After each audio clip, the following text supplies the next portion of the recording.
Kompas Petang kami lanjutkan bersama saya Cindy Permadi. Saudara, Pengadilan Negeri Jakarta Selatan mengabulkan sebagian permohonan gugatan pra-peradilan yang diajukan tersangka kasus ijazah palsu Roy Suryo.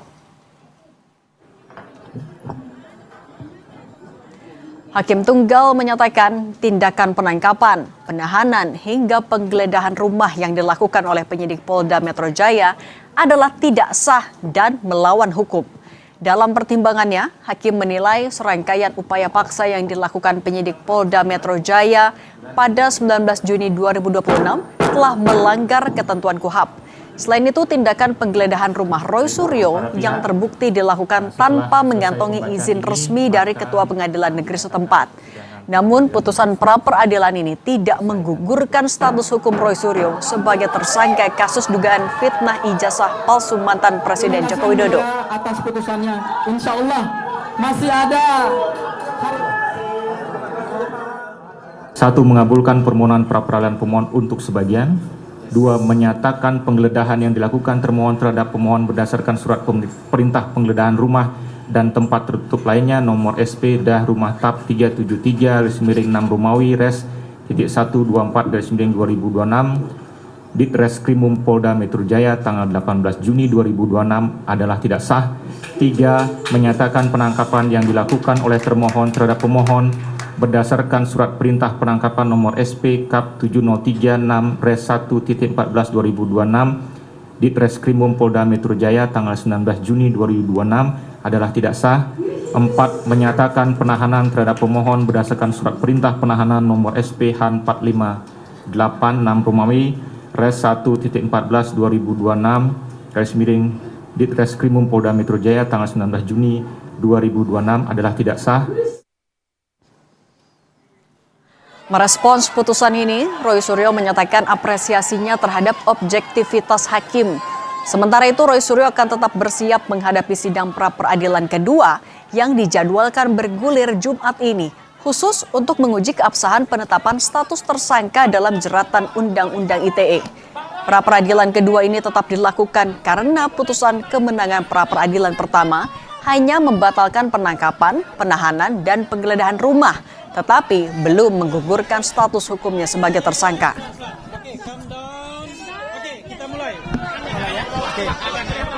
Kita akan tetap memperjuangkan nanti ketika hari Jumat itu akan ada pra-peradilan yang kedua. Pra-peradilan kedua itu ada hari Jumat dan itu apa isinya nanti akan disampaikan. Dan saya juga ingin sampaikan, hari ini kita menyelesaikan pra-peradilan di Jakarta Selatan. Kita juga akan mengikuti nanti perkara pokok itu di Jakarta Timur. Tapi kemarin kita mengajukan gugatan ya PMH itu apa sih? Perbuatan melawan hukum di Jakarta Utara.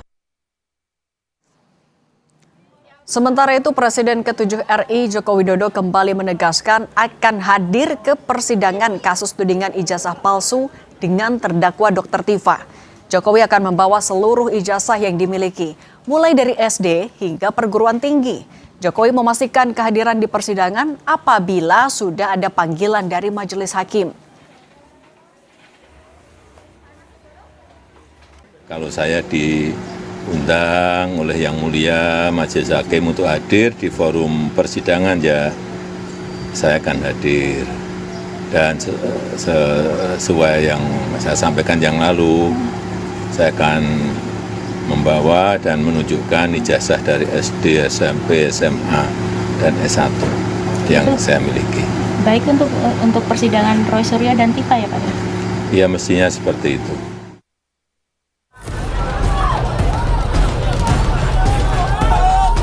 Tetap memperjuangkan nanti ketika hari Jumat itu akan ada pra-peradilan yang kedua. Kemudian ditolak, jalan tol langsung masuk di pokok perkara. Berarti maksudnya takut? Ya takut lah, pertama saya katakan itu adalah takut. Undang oleh Yang Mulia Majelis Hakim untuk hadir di forum persidangan, ya saya akan hadir. Tak cukup hanya dengan menumbangkan keabsahan penangkapan dan penahanan pada sidang pra-peradilan, Roy Suryo memilih melanjutkan proses hukum dalam pra-peradilan kedua pada Jumat pekan ini. Kubu Roy Suryo membidik jantung perkara, yakni keabsahan penetapan status tersangka dalam kasus dugaan ijazah palsu. Kuasa hukum Roy Suryo, Refli Harun bilang, yang digugat pada pra-peradilan kedua adalah pasal 32 ayat 1 Undang-Undang ITE yang digunakan dalam kasus Roy Suryo yang dianggap sebagai pasal selundupan karena tidak sesuai dengan fakta dan tidak menyertakan 2 alat bukti yang cukup. Nanti Jumat kita memulai pra-peradilan yang baru. Nah, pra-peradilan yang baru ini akan menentukan pokok perkara nanti. Karena kita akan mengajukan pasal 32 ayat 1 yang kami anggap itu adalah pasal selundupan hanya untuk bagaimana bargaining power penyidik bisa menahan suatu waktu baik Mas Roy maupun Dr. Tifa. Karena itu kita akan ajukan, kita berusaha insya Allah rontokkan pasal ini, karena pasal ini paling tidak menurut kami tidak disertai dengan fakta dan peristiwa yang sesungguhnya. Tidak disertai dengan 2 alat bukti yang cukup. Ini tidak bermaksud untuk menghambat pokok perkara, karena pra-peradilan ini adalah hak yang diberikan oleh undang-undang kepada tersangka dan terbukti. Di sisi lain, Ketua Umum Militan Gibran Nusantara Andi Azwan menuding langkah pra-peradilan kedua Roy Suryo ini sengaja memanfaatkan celah hukum KUHP baru untuk menunda sidang pokok di Pengadilan Negeri Jakarta Timur. Strategi ini dinilai bertujuan untuk mengintip persidangan Dr. Tifa demi mempelajari dakwaan, alat bukti, mengantisipasi pertanyaan jaksa sebelum Roy sendiri akan disidang. Itu diajukan yang namanya pra-peradilan, kemudian ditolak.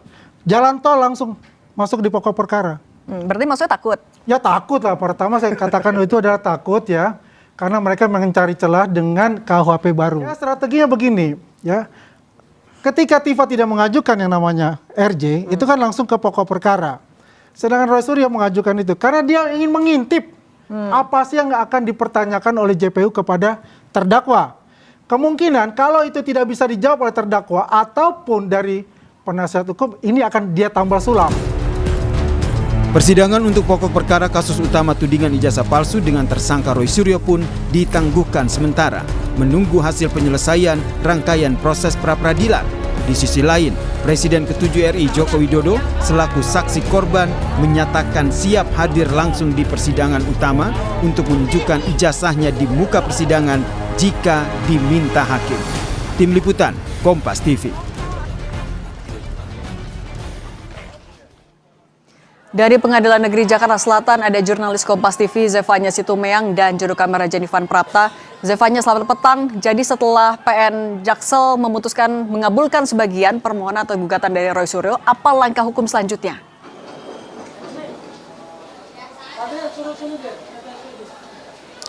Ya, Cindy, tadi siang sudah dikabulkan sebagian permohonan dari pra-peradilan yang diajukan Roy Suryo, begitu, di mana objek yang dikabulkan oleh majelis hakim ini adalah terkait dengan penggeledahan, penangkapan dan juga penahanan terhadap Roy Suryo. Sementara permohonan lainnya seperti rehabilitasi dan juga pemulihan nama baik ini tidak dikabulkan oleh majelis hakim. Adapun tadi sejumlah pertimbangan yang membuat majelis hakim ini pada akhirnya dalam putusan pra-peradilan ini mengabulkan permohonan tersebut sebagian, yakni dikarenakan penyidikan yang dilakukan Polda Metro Jaya ini dianggap ada, atau maksud kami penggeledahan yang dilakukan Polda Metro Jaya ini merupakan bagian dari penyidikan tahun 2025 dan juga ketentuan acara hukum yang digunakan ini menggunakan KUHP lama. Selain itu juga Roy Suryo selama proses pemeriksaan majelis hakim menyebut bahwa dari pihak pemohon atau Roy Suryo ini selalu bersikap kooperatif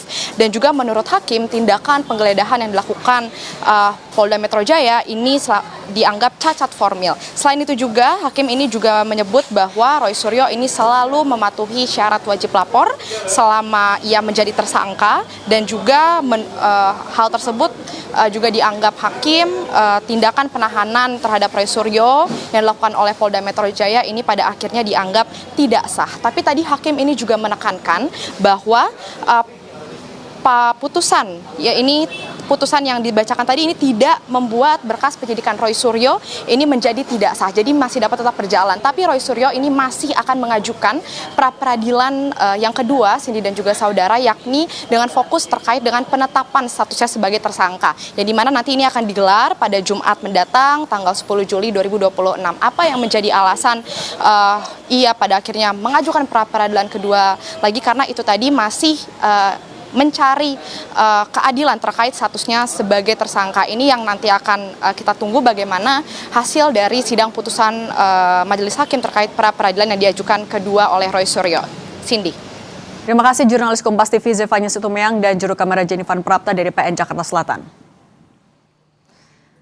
Saudara, pasca memenangkan pra peradilan pertama atas keabsahan penahanannya, Roy Suryo pantang surut langkah dan langsung mengajukan pra peradilan kedua pada Jumat ini. Manuver kilat ini dituding kubu lawan sebagai taktik mengulur waktu sidang pokok untuk mengintip kartu truf kejaksaan.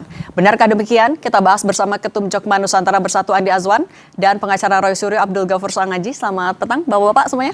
Selamat petang Mbak Cindy. Saya mau mulai dari yang tadi, kliennya senyum lebar banget di PN Jaksel. Sebenarnya kalau misalnya hasil yang tadi dikabulkan sebagian, sebenarnya sudah sesuai ekspektasi dari tim hukum? Ya memang ekspektasi kami adalah terhadap penangkapan penahanan yang kemudian dipertontonkan kepada publik sehingga merugikan kepentingan hukum klien kami yaitu Mas Roy, itu alhamdulillah akhirnya dibatalkan. Ya, artinya penangkapan penahanan tersebut dinyatakan tidak sah, cacat prosedur dan memang tidak berdampak signifikan. Tidak berdampak signifikan kepada pokok perkara, dan memang tujuan kami mengajukan pra peradilan yang pertama ini adalah untuk mengembalikan nama baik seseorang. Bila perlu kita akan melakukan permohonan ganti kerugian, karena tadi di dalam putusan pra peradilan hakim mengatakan bahwa untuk permohonan ganti kerugian, rehabilitasi itu bisa diajukan secara terpisah dengan permohonan pra peradilan yang baru. Jadi sebenarnya sasaran kami itu adalah pertama mengembalikan harkat dan martabat seorang meskipun statusnya masih tersangka, tetapi penangkapan, penahanan, penggeledahan yang dilakukan secara paksa karena itu adalah bagian dari upaya paksa itu tidak sesuai dengan hukum acara pidana. Dan kemudian yang kedua, ini menjadi satu momentum pembelajaran hukum karena perkara Pak Jokowi ini kan adalah satu laboratorium hukum ya di era hukum pidana baru, KUHP baru, KUHP baru, sehingga dari awal kami katakan bahwa kami sudah melihat dan kami yakin kami akan menangkan gugatan atau permohonan pra peradilan ini karena memang secara prosedur hukum tidak sesuai dengan semangat KUHP yang baru gitu. Oke, tidak sesuai dengan prosedur hukum artinya ada yang tidak sah, ada yang cacat di sana kalau dari kubunya Pak Jokowi, tapi jangan dijawab dulu. Kita sambung lagi nanti usai jeda, tetap bersama kami di Kompas Petang.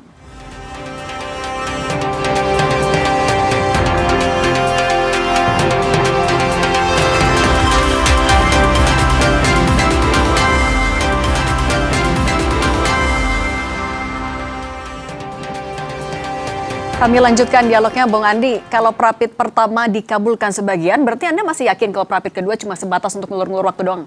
Ya, jadi kalau kita lihat begini ya, ini ya ada satu korban juga ini kan. Siapa maksudnya? Ya, institusi kepolisian dengan KUHP baru ini. Artinya begini, quote unquote ya saya katakan itu. Karena perbedaan persepsi kan. Persepsi dari hakim, juga persepsi ya juga dari pihak kepolisian dalam arti penetapan pasalnya, KUHP-nya itu kan. Jadi ya kita juga harus gentle katakan ya selamat untuk Roy Suryo dengan penasihat hukumnya untuk prapit ini ya bisa dikabulkan permohonannya itu. Nah, yang menarik ini ada prapit kedua gitu loh. Ya mungkin baru sejarah kali ini gitu kan dengan KUHP yang baru ini artinya bisa berkali-kali untuk prapit. Ya, berarti meskipun hasil yang tadi sudah ada tidak mengubah keyakinan Anda soal ngulur-ngulur? Tidak akan mengubah keyakinan saya bahwasanya itu karena kan ini kan tidak dihapus ya untuk pokok perkaranya itu. Kan diterima permohonan itu sebagian ya. Masalah untuk kredibilitasnya ya, harkat martabatnya ini kan masih tetap berjalan nanti di pengadilan sesungguhnya di pokok perkara untuk itu. Jadi apapun yang telah diputuskan oleh PN Jakarta Selatan ya kita hormati untuk itu.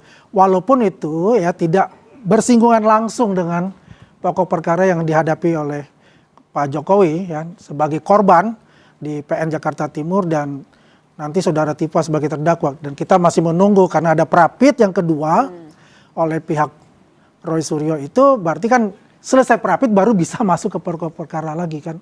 Ya saya nggak tahu kalau nanti ada prapit yang ketiga atau yang keempat. Bakal ada prapit ketiga sampai keempat nggak Bang Sangaji? Oke, pertama saya mau koreksi dulu apa yang disampaikan oleh Andi Azwan ya, bahwa ini bukan soal perbedaan persepsi, ini penegakan hukum.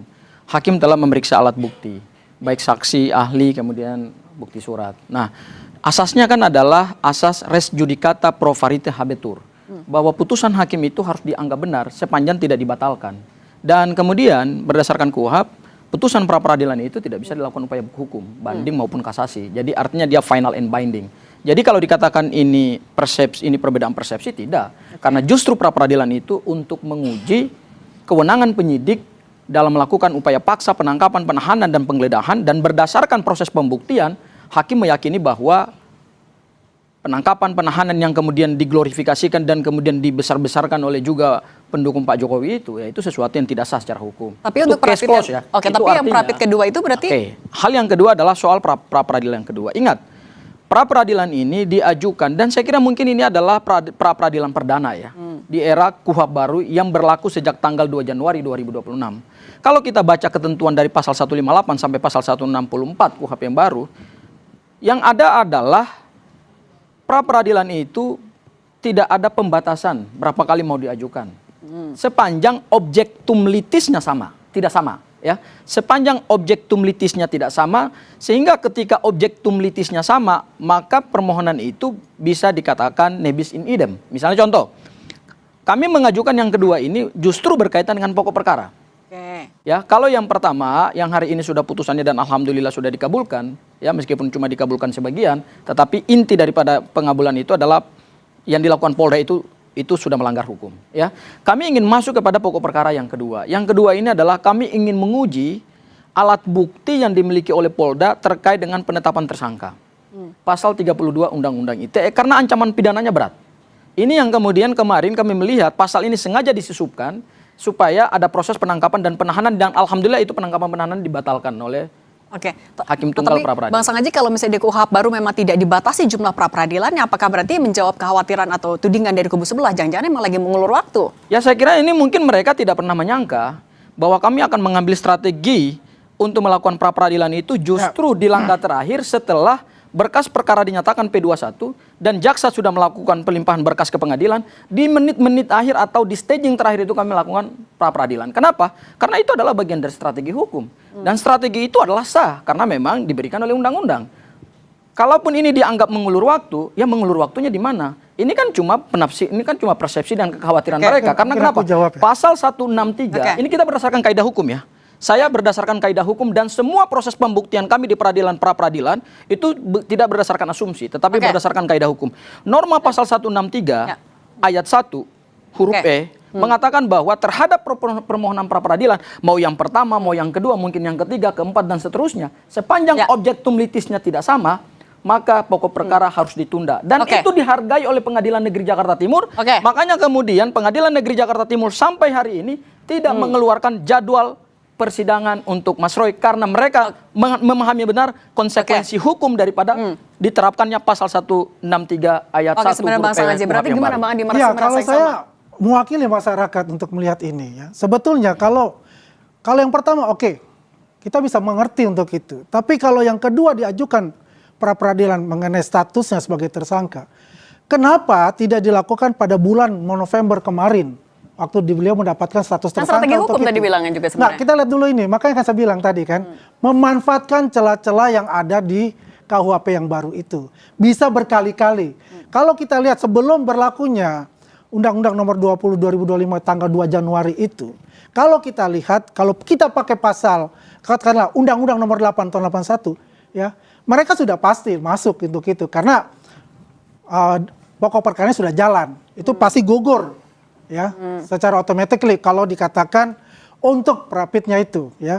Tapi memang celah inilah yang dimanfaatkan mereka dan itu memang kalau dikatakan ada strategi dari pihak dari Roy Suryo melalui penasihat hukumnya untuk bisa katakanlah mengulur-ngulur waktu menurut kami semua, ya. Karena apa? Dr. Tifa sendiri dia berani secara gentle, dia maju untuk itu. Saya tidak perlu pra peradilan, saya masuk dalam pokok perkara karena dia merasa dia benar. Itulah yang saya katakan. Dan kami menghargai apa yang dilakukan oleh Dr. Tifa itu. Itu secara gentle. Memang kalau dilakukan oleh penasihat hukum ini suatu tricky lah yang dilakukan bagaimana untuk menghindari pokok perkara itu. Karena mereka tidak mempunyai alat bukti yang kuat untuk bisa dipertaruhkan di dalam persidangan itu. Dan sekalian Pak Jokowi bilang siap datang lagi. Siap. Sebagai bentuk tantangan juga untuk kubu sebelah. Ya, yang jelas Pak Jokowi kan selalu digembar-gemborkan bahwa dia tidak akan hadir. Ya, karena ketakutan itu menurut kami juga barang bukti kan juga tidak ada untuk itu. Alat buktinya tidak ada untuk itu. Oke. Dan dikembang-kembangkan tidak akan hadir, ya automatically kalau dia tidak hadir dia pasti akan bebas. Karena ini delik aduan absolut untuk itu. Oke, saya tanya Bang Sangaji. Mbak Cindy begini, yang disampaikan oleh mereka ini kan adalah perspektif lama. Mereka tidak mempelajari tata hukum acara pidana yang baru, yang sudah dilegalkan oleh negara dan sudah disahkan oleh DPR bersama Presiden, yaitu adanya ketentuan-ketentuan hukum acara pidana terkait dengan pra-peradilan, yang mana di dalam penjelasan KUHP yang baru justru dikatakan bahwa salah satu terobosan hukum acara pidana kita adalah memperkuat lembaga pra-peradilan yang tadi di state oleh Andi Azwan bahwa kalau menggunakan KUHP lama, Undang-Undang Nomor 8 tahun 1981, ada kelemahan di situ dan ini direformasi. Kelemahannya apa? Dahulu kalau perkara dinyatakan P21, kemudian jaksa melakukan pemberkasan atau mengirimkan berkas perkara ke pengadilan dan keluar nomor registrasi perkara pidananya, maka tersangka tidak bisa lagi melakukan upaya pra-peradilan. Artinya tertutup pintu itu. Nah, di KUHP yang baru ini, paradigma itu digeser. Kenapa? Karena salah satu sumber hukum yang kemudian juga dijadikan rujukan di dalam mendesain KUHP baru itu adalah berdasarkan konvensi internasional. Ada dua konvensi internasional, tapi satu konvensi yang penting, ya, yaitu adalah ICCPR, International Covenant on Civil and Political Rights, yang sudah diratifikasi Indonesia dengan Undang-Undang 12 tahun 2005. Apa ketentuan hukum yang ada di dalam konvensi internasional? Yaitu kita harus menghargai asas praduga tidak bersalah, presumption of innocence, dan kemudian tersangka itu sebelum diputus berdasarkan suatu putusan pengadilan yang ingkrah, maka tidak boleh dibully, tidak boleh diperlakukan seolah-olah dia adalah pelaku tindak pidana. Oke, Bang Sangaji. Perspektif inilah yang kemudian diadopsi di dalam KUHP baru, sehingga pra-peradilan itu menjadi forum untuk menguji banyak hal. Bukan hanya penangkapan, penahanan, dan penggeledahan, tetapi juga penetapan tersangka. Kami ingin menguji pasal 32. Apakah pasal 32 ini betul-betul mempunyai bukti yang kuat nggak bahwa mereka melakukan pengerusakan dokumen elektronik sehingga harus diancam dengan pasal pidana yang terberat? Kami yakin penyidik Polda Metro Jaya tidak punya bukti yang cukup kuat. Karena apa? Kami mempelajari dari surat dakwaan. Surat dakwaan jaksa penuntut umum pada perkara Butiba dan Mas Roy itu justru jauh dari bukti-bukti bahwa mereka telah melakukan manipulasi dokumen elektronik sehingga harus diancam pidana. Dulu. Tapi kalau dari mereka juga menuding sebenarnya dari kubu Roy Suryo juga nggak kuat buktinya. Apa jangan-jangan emang strategi mengelur waktu ini digunakan untuk justru beban pembuktian itu ada pada Pak Jokowi. Nah, ini aneh lagi kalau bukan perkara pembuktian ke Pak Jokowi. Ini perkara pidana. Pak Jokowi sebagai korban. Kita bukan perkara perdata. Masa harus siapa yang melaporkan suatu perkara pidana bahwa ijazahnya asli, maka dia harus membuktikan bahwa dia ijazahnya bagaimana asli. Pak Jokowi ini perkara pidana. Pak Jokowi yang dituduh sebagai korban, kemudian dia harus membuktikan. Jaksa sudah mengambil alih ini yang perkara difitnah pidana. Pak Jokowi, masa Pak Jokowi harus membuktikan. Jadi kami akan mengikuti bagaimana kemampuan jaksa. Makanya kemudian kami ingin menguji pasal 32. Mereka mempunyai bukti yang jelas, bukti yang kuat. Bukti-bukti mereka lemah. Yang dikatakan bahwa mereka ini takut untuk masuk ke pokok perkara. Nah, ya ini dimanfaatkanlah celah-celah ini. Ini narasi orang yang tidak paham hukum. Narasi bukan KUHP baru. Ini narasi yang menyesatkan publik. Keluar. Ya. Selalu ini karena mereka udah ketar-ketir. Mereka tidak pernah menduga bahwa kami akan punya strategi jitu di tikungan terakhir. Oke, saya kasih kesempatan masing-masing dulu Bang Andi. Tadi katanya kalau dari Bang Sangaji, Anda yang ketar-ketir sebenarnya kubu Pak Jokowi. Tidak ada ketar-ketir. Pak Jokowi sudah mengatakan kok. Terakhir juga mengatakan, saya akan datang. Ya, diminta pengadilan tanggal berapa, jam berapa, saya akan hadir sendiri, membawa ijazah, semua ijazah saya.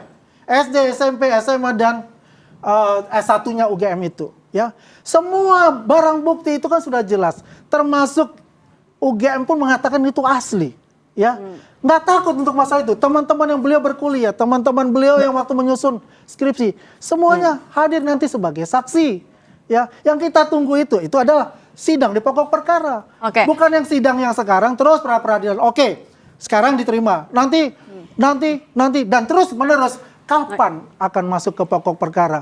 Nah tadi Bang Sangaji, Pak Jokowi juga nantangin loh, akan bilang akan bawa semua ijazahnya, itu kan juga bentuk tantangan. Loh iya, itu kewajiban hukum beliau karena beliau yang membuka perkara pidana ini dan ada 2 warga negara yang sudah menjadi terdakwa. Mas Roy itu kan sebenarnya tersangka tapi kan berkasnya sudah di Pengadilan Negeri Jakarta Timur, ya. Sudah dakwaannya juga sudah ada, ya. Jaksa penuntut umum yang ditunjuk juga sudah. Gini, saya kira kalau semua orang mau menghargai proses hukum, ya kita wait saja terhadap proses hukum yang ada. Karena apa? Karena inilah suatu desain baru di dalam hukum acara pidana yang baru. Tapi kalau misalnya pengen sama-sama pembuktian, kenapa nggak langsung aja ke pokok perkara? Ya, loh justru begini, kami sedang menguji alat bukti dulu. Karena gini, sebelum kami masuk di dalam pembuktian pokok perkara, hal-hal yang kami curigai dari awal, itu harus kami challenge dulu. Dan itu sah, itu wajar.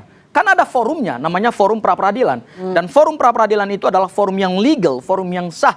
Makanya Pengadilan Negeri Jakarta Timur sampai hari ini kan tidak mengeluarkan jadwal persidangan karena mereka paham hukum. Yang tidak paham hukum ini kan kelompok-kelompok sebelah dari kubu sebelah, ya kan? Yang selalu mendorong. Hukum, kita juga paham hukum untuk itu. Ya kalau paham hukum tapi ya yang dilakukan hormati ini proses hukum yang ada. Mempunyai gitu. rencana-rencana yaitu untuk yang namanya mengulur-ngulur waktu itu. Kalau untuk proses pembuktian pokok perkara aja tunggu saja, akan ada, gitu tunggu saja, ya? akan Karena biar tiba. bagaimanapun yang saya selalu katakan dan keyakinan saya, ya mereka tuh makin mengintip apa-apa saja yang akan nanti ya dipertanyakan kepada Dr. Tifa itu dalam sidangnya. Itulah yang saya katakan itu akan tambal sulam buat mereka. Ya mohon maaf, mereka ini ada semuanya tricky untuk bicara itu dan tidak mempunyai keyakinan dari diri mereka untuk tarung secara gentle di pokok perkara itu. Dan Pak Jokowi sudah mengatakan, ayo saya akan datang, ya. Dan mereka kan tidak mau untuk itu. Dan kita paham. Dulu ketika mereka masih ada Hosinuddin, ya, terjadi perpecahan di antara mereka ya karena Pak Bang Refli ini pengennya tidak mau proses itu pengadilan, ya. Oke, udah yang gimana Bang? Kan jadi gini. Masuk di pengadilan. Aku kasih waktu lah. Terjadi perpecahan itu ya. Ya udah, banyak. Tapi yang jelas di sini kepada masyarakat Indonesia, ya, Pak Jokowi tidak pernah takut untuk menghadapi ini karena ini adalah sidang yang ditunggu oleh Pak Jokowi untuk bisa membuktikan semua fitnah-fitnah ya yang dilakukan oleh pihak Roy Suryo dan kawan-kawan ini akan dia hadapi. Dia akan tunjukkan ijazah asli beliau yang di tempat yang sebenarnya bukan di lapangan. Itu jadi Mbak Cindy gini, kalau ini kan kampanye, narasi kampanyenya kan ini terus. Sementara kami membangun satu logika hukum dan narasi hukum yang legal. Bahwa kemudian kami mengambil pra-peradilan tikungan terakhir, ini kan ibarat orang balap motor, kemudian ada pembalap yang luar biasa, dia meskipun ditinggalkan di belakang, tapi kemudian pas tikungan terakhir dia bisa nyalip. Nah ini yang kami lakukan. Kami ingin mengambil kesempatan atau memanfaatkan peluang hukum atau mengambil kebaikan hukum acara pidana di tikungan terakhir. Dan kemudian di tikungan terakhir ini sah dan legal. Makanya kita lihat. Hari ini putusan pra-peradilan kan kemudian mengabulkan apa yang kemudian menjadi pokok permohonan kami. Itu artinya adalah kami memanfaatkan celah di terakhir untuk kemudian kami uji. Dan itu sah, itu legal. Tapi sekalian buat ngintip juga nggak sidang Dr. Tifa? Loh, kami tidak harus mengintip si persidangannya Bu Tifa karena dakwaannya berbeda. Ya kan? Kami tidak ingin mengintip itu ya. Bahwa kemudian mereka mengatakan bahwa ini kami intip ya itu narasi mereka saja gitu. Tapi Ya. Sebentar dulu. Andi Azwan udah tadi kan mengatakan ya sama dengan Roy Suryo ya. Dia punya itunya dakwaannya kan. Bukan Gini ya. berbeda. Jadilah Gini ya Mbak Cindy ya. Mereka untuk kita pasang aja dulu Bang. Melihat apa saja yang nanti akan ditanyakan. Kita tapi yang jelas itu ya kita hargai hukum untuk itu. Yang jelas sampai kapan? Kalau perapit terus sampai kapan ini pokok perkara? Mungkin juga akan dilihat oleh ya insan-insan hukum untuk itu bahwasanya Andi Azwan kampanye terus. Ya perlu untuk kita melihat ini ya. Ayolah tanding. Oke, kita dengar pasang aja dulu Bang Andi. Oke, Andi Azwan sebentar ya. Kalau kemudian ini adalah proses hukum, Pak Jokowi itu kan mantan presiden Republik Indonesia. Sayangnya relawan-relawan beliau ini tidak memahami hukum secara komprehensif. Tidak memahami hukum secara komprehensif, hanya membangun narasi-narasi yang tidak legal, yang tidak due process of law. Kalau ini adalah mantan presiden, dan kemudian langkah dan strategi hukum kami ini dibenarkan oleh hukum acara pidana, saya kira semua orang harus menunggu proses hukum ini. Ya, tidak perlu kita ketar-ketir, tidak perlu kita ada ketakutan. Kenapa kita ketar-ketir? Tidak perlu kita ketar-ketir, karena ini adalah proses hukum yang biasa dan ini adalah pelaksanaan KUHP di era KUHP pidana, KUHP yang baru.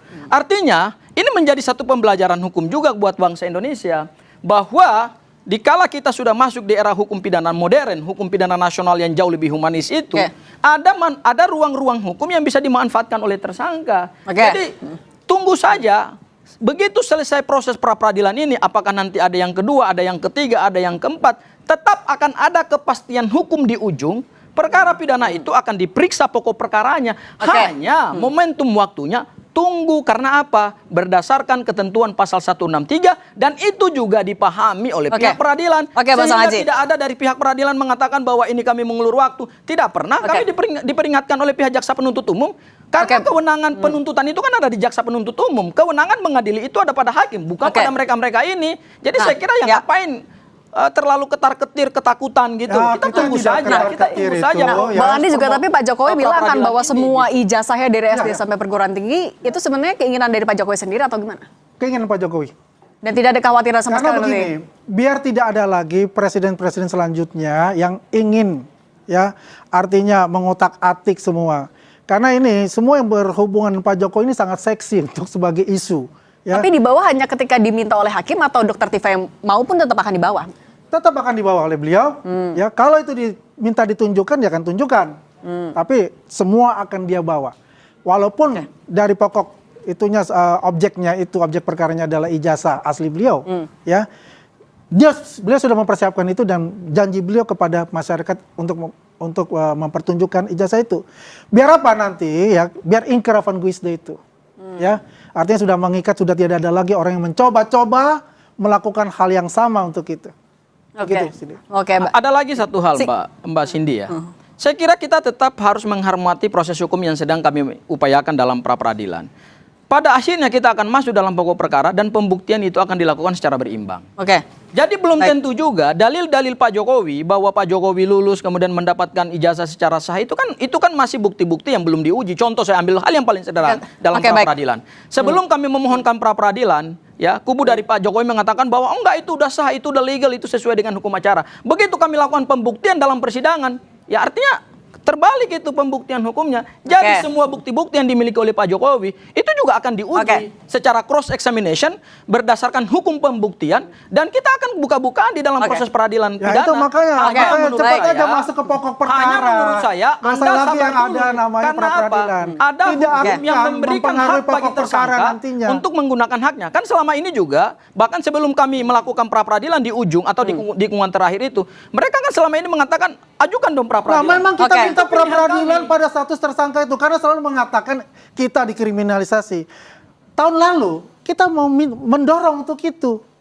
Lakukan pra-peradilan untuk itu. Kami melakukan makanya dia lakukan itu, sekarang ini. Memang saya bilang ada celah-celah yang dia lakukan untuk bisa memperoleh waktu dalam pokok perkara itu. Itulah yang dilakukan. Itu mereka nggak pernah nyangka. Itu adalah triki yang dilakukan oleh itu bukan mereka. Mereka takut masuk di dalam pokok perkara. Strategi hukum yang diberikan oleh undang-undang. Ini hanya halusinasi mereka aja. Baik, Bang Andi, Bang Sang mereka aja. Kami melakukan di tikungan terakhir itu sah secara hukum dan kemudian mari hargai dan mari hormati. Nanti kita tunggu sidang pokok perkara Bang Andi, Bang Sang Aji. Terima kasih sudah berbagi bersama kami di Kompas Petang.